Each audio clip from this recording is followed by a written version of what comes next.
Halo pemirsa, kembali lagi bersama saya di Update PIK 2. Nah, kali ini saya akan membahas mengenai polder system yang ada di PIK 2. Namun, sebelum kita bahas mengenai lebih detail apa sih polder system, kita akan flashback sedikit mengenai sebuah fakta banjir. Ini dia. Beberapa waktu lalu, tepatnya di bulan Februari 2020, telah terjadi banjir di berbagai titik di Jakarta. Namun, dari data yang didapatkan langsung dari website resmi petabencana.id saat itu, terlihat jelas bahwa kawasan PIK 1 dan PIK 2 telah terbebas banjir. Bahkan apabila kita telusuri di internet, yang muncul bukanlah berita PIK banjir, melainkan beberapa pemberitaan mengenai secanggih apa sih alat yang digunakan oleh PIK 1 dan PIK 2 sehingga tidak terkena banjir. Padahal daerah sekitarnya banjir tinggi.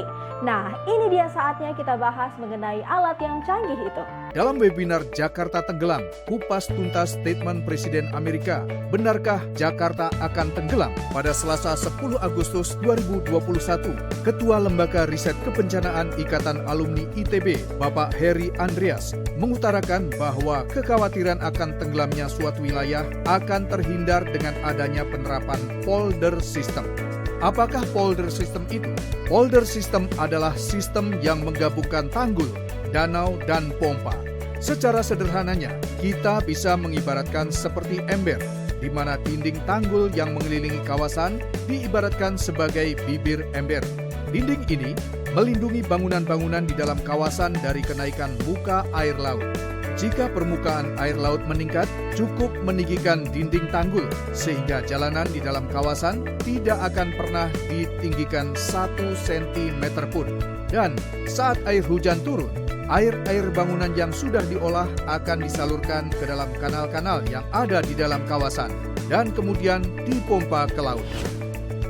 Contoh sukses polder system ini adalah negeri Belanda yang telah digunakan selama ratusan tahun, di mana 60% daratan negeri Belanda berada di bawah permukaan laut.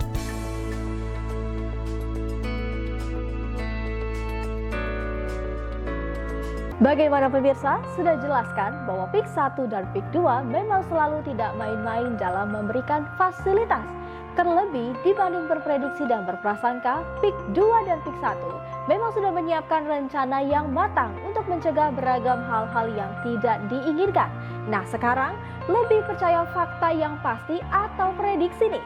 Lebih percaya kawasan yang sudah terbukti tidak pernah banjir atau sebaliknya?